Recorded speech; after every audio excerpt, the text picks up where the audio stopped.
Analyst Jayson J. Smart, he is in Kiev. He worked for 4 years with the former director of Ukraine's security service, the SBU. Jason, thank you so much for your time. Really, can these tanks be a game changer? I know we use that phrase so often. How important might they be? The tanks are quite significant, and the fact is that Ukraine has been requesting these for quite some time, and it's been a challenge to get them. But at this point, it's quite clear that in order for Ukraine to best defend itself, it needs to have abilities that are significantly better than those of Russia's. And if they're using the same style tanks, the same modeled Soviet tanks, there's not a lot of operative advantage that Ukraine would have. Whereas if it has these modern tanks from Germany, it would allow a lot more sophisticated attacks, and for Ukraine to not only defend itself, but to truly push the Russian invaders back out of their country. Yeah, you've used both defensive and offensive sort of analyses there. So would the tanks be used in both those capacities? Because what people are saying is that much of the weaponry that's arrived over the past 10 months or so, it's been largely defensive. But if tanks can be offensive, then Ukraine can presumably try to take more territory with them. Well, I think that it's considered defensive because it's the territory of Ukraine that's invaded, so they're defending their country. But in terms of, yes, pushing someone back, that could be considered offensive, I guess. The fact is that it's not reaching into Russia. The objective here is simply to push the Russian invaders out of the country. And that is something that I think that these tanks would be an important component of, along with the other weapons that Ukraine is seeking right now from countries like the United States, such as the ATACMS and other long-range missile capabilities. Yeah, and there should be at least a dozen, I think 14. The British government said Challenger 2 tanks coming. But in terms of this foreign machinery that's arriving and the training that's required, as it becomes more and more sophisticated, the weaponry, that also places more demands on the foreign countries to train those Ukrainian forces. So yeah, you're right. They're absolutely right. That is a factor. And another factor that comes up often in talks is the replacement of parts and things like this. When you bring in something like let's say a tank, an airplane, it's more than just turning over a piece of machinery.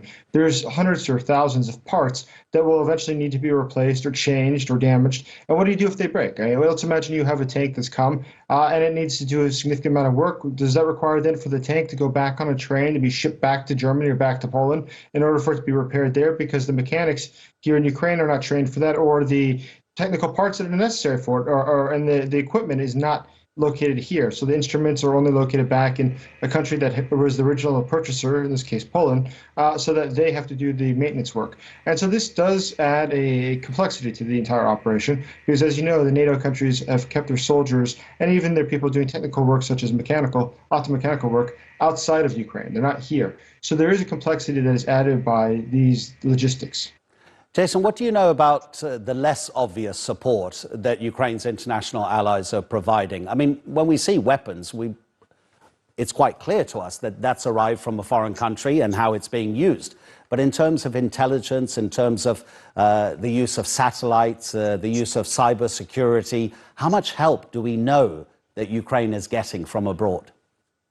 Well, I mean, it's been public already, a significant amount about this. Whether it comes to, let's talk about cybersecurity, the United States has been strongly supporting Ukraine to defend itself and to defend its critical infrastructure from Russian attempts to hack it or to thwart it or to otherwise upset it. And the United States has been very active in assisting Ukraine to develop new technologies that allow it to have an advantage over what Russia had formerly known of Ukraine, a country that was much weaker in its ability to defend itself. But likewise, I think in terms of just general intelligence, it's quite clear that the United States and other countries are contributing a significant amount to Ukraine's knowledge of what's going on and what's going on in the battlefield. The United States, as you know, has significant signal intelligence capabilities, including satellites, and the ability of using that in order to the benefit of Ukraine is something that we see.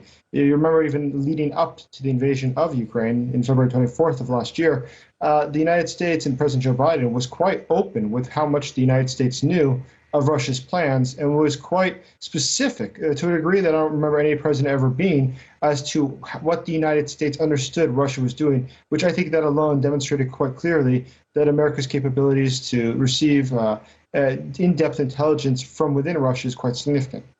Do you think the Kremlin will be worried about these new weapons that are coming and about almost, it seems, as we approach the 1-year mark, an actual fortifying of the alliance between Ukraine's allies and Kiev? In public, of course, the Kremlin every single time says this is a problem because it will only escalate the conflict in Ukraine. But do you think privately they're thinking, hold on, this is becoming even more complicated for us?